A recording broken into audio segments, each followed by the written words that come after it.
pra-peradilan. Jadi udah ditahan, lalu kemudian ditangguhkan penahanannya, tapi kemudian baru di pra-peradilan kan. Ini kan sebenarnya kalau secara logika agak bingung, agak membingungkan. Gimana maksudnya, Bung Refli? Iya, bingung itu orang yang belum mendapatkan informasi. Ya, ya. okay. Kalau mendapatkan informasi tidak bingung. Jadi kita tahu bahwa itu ada perdebatan panjang juga di antara tim lawyer ya. Waktu itu Troya ya, Tifa Royce Advocates. Nah, apakah kita akan mengajukan pra-peradilan atau tidak terhadap kasus Mas Roy dan Dr. Tifa?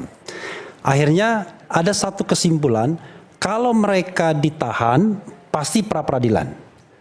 Jadi pada tanggal 19 Juni itu kita tahu bahwa ada upaya penangkapan, penahanan, bahkan penggeledahan sebelumnya yang kita katakan ilegal ya, harusnya dibatalkan. Ketika mereka kemudian ditangkap dan dibawa ke Polda Metro Jaya, kemudian tim masing-masing ini instinctively langsung kemudian mengajukan pra-peradilan. Jadi tim Dr. Tifa namanya TPDT mengajukan pra-peradilan, kemudian tim Mas Roy yang namanya Torham itu mengajukan pra-peradilan. Jadi waktu itu Troya itu jangkar ya. Nah, jadi mereka bergerak sendiri-sendiri. Ketika kemudian tidak jadi ditahan oleh kejaksaan, walaupun ditunggui oleh penyidik sampai sore, ya kan ditunggui sama penyidik. Kata penyidik, satu penyidik mengatakan kepada saya, Bang, ini akan dibalikin lagi, dititipkan ke rutan Polda Metro. Dari mana saya kira informasi? Saya bilang informasinya. Ya ada lah pokoknya. Jadi mereka tunggui, tetapi akhirnya kan kejaksaan tidak menahan setelah dilimpahkan pelimpahan. Nah, ketika tidak ditahan, maka Mas Roy dan Dr. Tifa ini membuat pertimbangan masing-masing yang memang dari awal kita sudah ketahui. Yang saya tahu nanti bisa ditambahkan oleh oleh lawyer Dr. Tifa. Kalau sudah tidak ditahan, ya dia cabut pra-peradilannya, langsung konsentrasi pada perkara pokok. Mas Roy ada pertimbangan lain. Pertimbangan lain Mas Roy itu adalah soal pembelajaran kepada publik. Karena kami menganggap bahwa mulai proses penggeledahan, kemudian penangkapan, dan kemudian penahanan itu tidak sesuai dengan hukum yang ada, terutama KUHP yang baru, Kitab Undang-Undang Hukum Acara Pidana Undang-Undang Nomor 20 Tahun 2025. Yang sudah sering kemudian diungkapkan ada waktu yang sudah lewat dan seterusnya. Itu beda lagi itu. Itu penanganan kasus. Kita bicara tentang penggeledahan, penangkapan dan penahanan. Penggeledahan contohnya apa misalnya? Contohnya ya tadi masuk ke kamar dan lain sebagainya, masuk ke rumah. Ya nggak boleh kalau tanpa izin. Harus ada penetapan ketua pengadilan, harus ada tata cara yang baik dan lain sebagainya. Kita punya ahli pidana, Mas Didit, yang akan kita hadirkan sebagai ahli nanti. Besok? Iya besok. Boleh nggak saya wawancara sebentar? Boleh. Jadi saya dipotong, nggak apa-apa kalau begitu. Nggak, kalau atau mau lanjutkan? Boleh sedikit. Ya silakan. Oke. Boleh mikrofonnya saya Pak? Boleh diperkenalkan? Jadi besok akan bersaksi nih. Langsung. Berahli, sorry. Ya, berahli. besok saya jadi ahli, diminta. Jadi pra-peradilan memang saya sering sekali jadi ahli di pra-peradilan. Pak Didit Wijayanto Wijaya. Doktornya asli kalau ini. Ya. Jadi apa yang dipermasalahkan? Apa yang dianggap melanggar? Kalau dibilang apa yang dianggap melanggar itu banyak sekali. Satu. Sangat banyak, yaitu penggeledahan. Kalau yang kita lihat penggeledahan itu kan harus, jadi begini, waktu mau masuk dia harus punya surat. Nah, suratnya ini surat izin pengadilan. Pengadilan harus punya setempat ya. Nah, jadi setelah diperlihatkan, kalau penghuni rumah menolak, nggak mau bukain, panggil RT, RW, lingkungan setempat, kan dia memang harus minta saksi 2, baru dia boleh masuk, ya kan? Ya, kalau kemarin nggak ada RT RW. Tidak ada RT dan RW dan sedikit maaf nih Pak Didit ya. Dan ketika mereka datang itu mereka hanya menggelandang satpam. Jadi ngajak satpam, saya petugas, saya polisi. Satu satpam, kemudian tidak ada RT RW dan saya sudah konfirmasi sore harinya. Kebetulan karena sore harinya saya waktu itu masih di Rumah Sakit Kramat Jati. Istri saya sudah konfirmasi dan ada chat WA-nya. Itu besok juga kalau diperlukan bisa kita tampilkan sebagai bukti. Sore itu tidak ada izin ke RT RW setempat. Dan itu sudah pelanggaran luar biasa. Dan mereka memaksa masuk, bukan yang maksa masuk. Mas Aiman. Mereka memaksa untuk langsung cari sampai ke kamar tidur. Jadi mereka tuh masuk kamar tidur. Ada videonya di kamar tidur. Jadi mereka masuk di kamar tidur waktu itu ada Mas Roy dan istri. Saya di kamar kerja, istri saya habis subuhan, saya kemudian tertidur di kamar kerja. Oh, subuh, jadi saya terlewatkan. Ya, terlewatkan dan saya teriak, saya bangun karena apa? Saya karena istri saya teriak dari kamar tidur. Saya langsung ke situ dan mereka tuh sudah masuk. Nggak sopan banget mereka itu. Jadi persislah adegan G30S itu. Teriak kenapa waktu itu? Teriak karena tiba-tiba ada orang masuk ke kamar. Beberapa orang. Ada sekitar 5 orang masuk kamar. 5 orang. Coba istri saya. Laki-laki semua. Laki-laki semua. Untungnya istri saya sudah pakai celana pendek ya gitu. Sudah. Coba istri saya tuh masih pakai apa gitu, lingerie atau pakai apa kan. Gawat itu terjadinya. Jadi itu benar-benar, dan yang paling fatal lagi, saya kan alhamdulillah beberapa jam sebelumnya kan saya sholat subuh ya, sudah pakai celana jin tapi jin rumah, baju marun yang saya pakai itu, kemudian mau ganti nggak boleh, bahkan mau mandi aja nggak boleh. Saya mau mandi itu persis kalimatnya sama dengan yang ada di film G30 SPKI. Jadi saya bilang, saya mandi dulu gitu, nggak usah mandi. Saya bilang minimal cuci muka toh gitu. Nah, itu ada tuh di film itu G30. Nggak boleh juga. Saya tarik gitu bahkan mau diborgol Pak Didit. Ya. Kan dahsyat. Nah, nanti Pak Didit akan teruskan ya. Karena ceritanya supaya rame, silahkan besok iNews ambil aja di screen itu ada filmnya. Film G30 SPKI tahun 2026. Itu filmnya. Oke. Ya. Baik. Silakan Bung Rifai. Kita berikan tangan untuk Bung Rifai, pengacara dari Pak Joko Widodo, Presiden ke-7 Republik Indonesia. Silakan Bung Rifai. Oke, silakan Pak Mas Didit, Pak Dr. Didit, silakan. Ya, baik. Terima kasih. Jadi kalau pelanggarannya banyak. Oke. Banyak sekali dan tidak ada masalah kita uji di pra-peradilan. Waktu itu beberapa teman-teman nih pas ketemu di head to head, teman-teman dari Bung Rifai dan sebagainya, semua pada bilang ya silahkan ke pra-peradilan. Saya bilang saya bersedia menjadi ahli nanti waktu itu ya. Nah, oke, pelanggaran satu tadi nggak ada surat RT RW, apalagi misalnya? Bukan nggak ada surat RT RW, katanya suratnya ada tapi tidak ditunjukkan. Surat penangkapan? Surat penggeledahan. Penggeledahan, oke. Ya, kalau memang pun ada, kalau mau masuk ditolak, misalnya Mas Roy dan Nyonya menolak, panggil RT RW, panggil lingkungan, saksi 2, ya. Itu KUHAP ya? Iya, KUHAP. Tidak harus ya. Nah, itu penggeledahan itu dari 112 sampai 117 KUHAP baru. Kemudian ada surat perintah penangkapan. Nah, penangkapan ini cuman 2 aturan yang bisa mendasari, yaitu 1, kalau dipanggil tidak datang 2 kali, tidak memberikan alasan yang patut. Yang kedua, untuk kepentingan penyidikan. Nah, kalaupun untuk kepentingan pelimpahan tahap 2 tidak perlu ditangkap. Nah, di sini ini problemnya adalah langsung ditangkap. Ini masalah besar sebenarnya.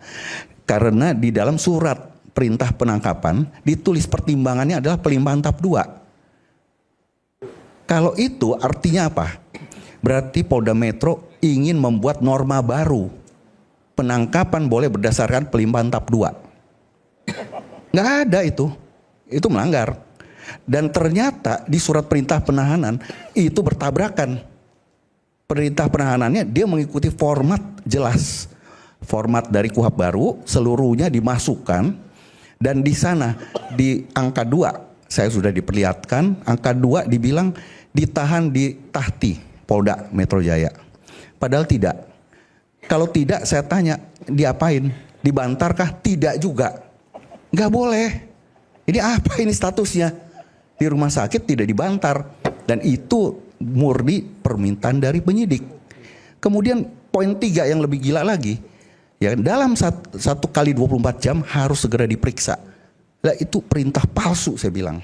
Kenapa palsu? Nggak mungkin diperiksa. Karena sudah selesai penyidikan limpah tahap 2. Sudah ada P21 30 April. Itu palsu. Dan kepalsuan itu bisa dituntut di pasal 278 KUHP. Tadi saya juga mendengar dari tim. Ya. Dan itu ancamannya 9 tahun. Kalau dilakukan oleh aparat penegak hukum. Nggak boleh itu 278. ayat 1 dibaca aja gitu loh. Nah ini nggak main-main gitu loh. Janganlah kita mempermainkan nasib orang. Saya nggak bicara soal, saya nggak tahu ya ijazah Pak Jokowi asli atau palsu, saya nggak tahu. Tapi penegakan hukum jangan dibuat permainan. Nah ini kalau mohon maaf nih, kalau yang namanya kebiasaan, kalau ditahan oleh polisi, diserahkan ke jaksa, ditahan juga, betul. Tapi jangan merekayasa untuk supaya ditahan di jaksa. Kalau di polisi tidak ditahan, itulah namanya perlu power besar di sini. Tapi kalau jaksa punya kewenangan tidak menahan, boleh, tidak perlu power besar. Kalau dia bilang saya nggak mau ikutan, ini ada dosanya. Karena penegak hukum juga kadang-kadang punya nurani. Ada yang punya nurani, tidak hanya punya nur aini aja. Tidak punya apa? Nur aini. Nur aini. Nah, tidak hanya nur aini. Ya, jadi kita nggak perlu berpikir bahwa kalau nggak ditahan berarti harus ada power, ada gimana. Ya kalau jaksanya nggak mau ikutan, ya sudah. Dia nggak mau ikutan. Jadi kalau saya lihat ada beberapa orang bilang ini gugatan, ini permohonan pra peradilan, bukan gugatan. Oke. Ya demikian ya. Masih. Potong habis soal itu, oke. Ya. Bentar. Saya kan belum selesai tadi. Enggak ditanya lagi saya. Nanti saya berikan salah. Tapi ini karena ada sedikit soal teknis, Ya. soal apa namanya acara ya. Ya. Terima Jadi kasih counter dulu.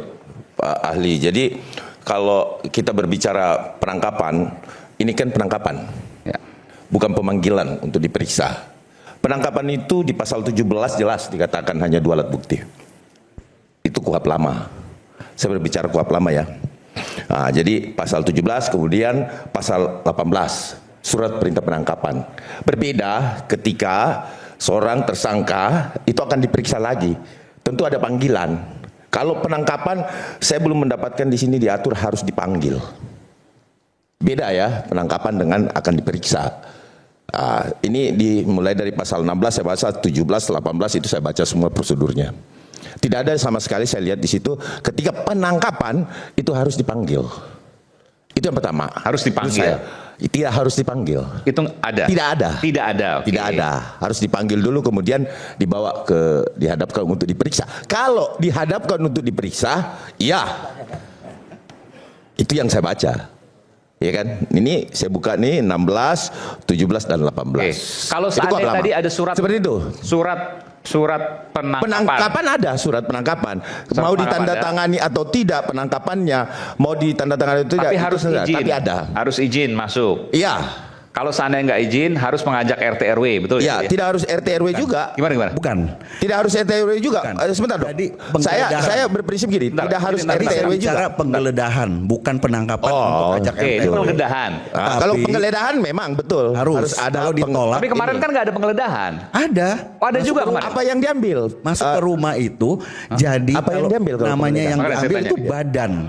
Oke. Nah, kemarin tuh ada penggeledahan juga, bukan sekedar penangkapan. Jadi begini, menggeledahnya itu jangan berpikir bahwa harus digeledah dibuka-buka begitu, bukan. Oke. Jadi penggeledahan itu begitu orang masuk ke dalam rumah, ke dalam mobil, ke dalam milik kita, Iya. itu harus surat perintah penggeledahan. Bukan, pertanyaan saya begini, kemarin apakah ke penyidik, petugas itu ke rumahnya Mas Roy Suryo itu melakukan penggeledahan untuk penangkapan? Bukan. Jadi sebelum dia kalau Mas Roy itu ada di dalam rumah, itu namanya penggeledahan dulu. Pasti dilakukan penggeledahan dulu. Masuk itu penggeledahan. Dan kalau penggeledahan maka harus ada izin terhadap pemilik. Izin dari pengadilan setempat. Oke, pengadilan. Ya. Dan kemudian ketika masuk, Oke. mau masuk, dia kasih lihat dulu nih suratnya. Oke, 2. Ada izin. Nah, dia membawa 2 saksi. Tapi kalau Mas Roy menolak, Oke. dia harus panggil RT RW. Oke, dari kemarin itu yang mana yang terjadi di antara 3 ini? Apakah ada surat dari pengadilan? Tidak diperlihatkan katanya. Tidak diperlihatkan. Apakah kemudian diizinkan? Tentu tidak karena Mas Roy kaget. Gak diizinkan. Tidak diperlihatkan dan baru terungkap tadi, dan nanti mungkin Pak Ugro bisa sampaikan. Surat dari pengadilan itu sudah obsolete. Itu sudah surat tahun lalu. Oke. Pada tanggal 13 November tahun lalu. Dan surat itu adalah pada status masih tersangka, belum dilimpahkan. Jangankan tahap 2, tahap 1 aja belum dilimpahkan. Jadi suratnya nggak boleh pakai surat pengadilan dipakai berkali-kali itu. Mas. Jadi ini memang pelanggarannya banyak banget. Oke. Ya, itu. Jadi memang betul. Coba Pak Didi terusin. Tapi yang penangkapan tadi sedikit tadi saya agak jadi bingung. Kalau penangkapan harus dipanggil dulu, nggak ada. Oke, enggak, kita sama balik. Jadi ada penggeledahan karena kemudian melakukan penangkapan tapi masuk ke dalam rumah maka penggeledahan. Kalau penggeledahan tadi ada 3 yang harus dilakukan. Iya. Pertama surat dari pengadilan, Saya rasa- izin, kalau nggak ada kemudian RT RW. Iya, saya rasa tidak mungkin Polda Metro itu masuk loncat langsung, kan pasti ada menemani dia kan tentunya. Tadi disebutkan Mas Roy ada sapam, Iya. ya kan? Tentu ada yang mengikuti. Terus ada yang membuka pintu dari dalam pastinya gitu kan, Mas Roy kan? Kalau nggak tahu kalau dia loncat atau seperti apa kan? Ya, kalau lihat di CCTV itu memang tidak digembok pintu itu. Jadi dia buka. Dia buka sendiri. Iya, Masuk. masuk. Oh gitu. Karena ada CCTV-nya. Kemudian nekan tombol bel itu berulang kali panjang. Dan satpam itu tidak masuk. Satpam itu sopan. Dia ada di luar. Nggak naik ke atas. Yang sangat tidak sopan tuh 5 orang itu yang dipimpin oleh Ibtu R itu. Naik tiba-tiba langsung naik ke kamar tidur. Menggelandang ART saya. Terus dia tanya, mana kamarnya mana? Mana kamarnya mana? Gitu ya, ART saya takut lah. Digitukan. Masuk langsung kamar, melewatin saya, kemudian masuk langsung ke kamar tidur. Dan lagi-lagi Mas Ade, penangkapan itu kan ada syaratnya. Penangkapannya karena apa? Karena saya ngerampok, karena saya teroris atau apa? Jadi waktu ditanya ini karena apa? Karena mengulangi perbuatan. Perbuatan yang mana? Saya bilang gitu. Nggak ada, nggak bisa jawab. Udah nanti terangkan aja di kantor polisi. Dan ini fatalnya lagi. Saat itu saya langsung telepon salah satu lawyer saya. Saya minta bicara dulu dengan lawyer. Nggak mau dia bicara dengan lawyer. Enggak, nanti aja di kantor. Ini pelanggaran banget ini. Saya tidak diberi hak untuk bicara dengan lawyer. Kemudian mereka nggak mau bicara dengan lawyer. Kemudian mereka tidak nunggu saya untuk ganti. Nunggu saya cuci muka juga enggak. Jadi banyak banget. Maka tadi terungkap semua. Nanti adalah nanti tambahan mungkin dari Bang Gafur atau dari Bang Refli. Bahwa mereka ternyata menggunakan kuhab yang salah. Kuhabnya salah yang dipakai. Jadi nggak kompak antara penyidik dan bitkumnya itu nggak kompak. Bitkumnya yakin betul mereka ini pakai kuhab ini. Ternyata penyidiknya dilihat pakainya kuhab ini. Bingung mereka. Makanya mereka minta waktu perpanjangan. Gitu. Yang harusnya sidang jam 5 tadi, mereka minta perpanjangan sampai 6:30 malam. Dan baru mulai jam 7 ini tadi. Jadi boncos lah. Kalau jujur, sekali lagi ya rakyat Indonesia. Kalau hakimnya jujur, kalau sidangnya jujur, nggak mungkin pra peradilan kami kalah. Itu kalau jujur.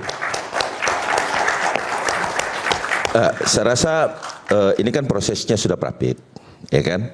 Nah tentu kepolisian juga memiliki bukti, ya kan? Nah nanti sisa diadu kan di rapid. Artinya kalau mendengar cerita Mas Roy itu sepihak, ya, karena saya juga tidak hadir di situ. Tetapi yang saya jelaskan adalah penangkapan. Ya, Mas gak hadir. Penangkapan. Mas gak punya legal standing apapun. Penangkapan itu tidak penting, tidak ada diatur di dalam kuhab bahwa harus dipanggil dulu. Kalau penangkapan ya, ini bicara penangkapan. Seperti itu yang saya baca. Oke, baik, kita kembali saat lagi tetaplah bersama kami di Rakyat Bersuara. Oke. Nanti saya mau lihat.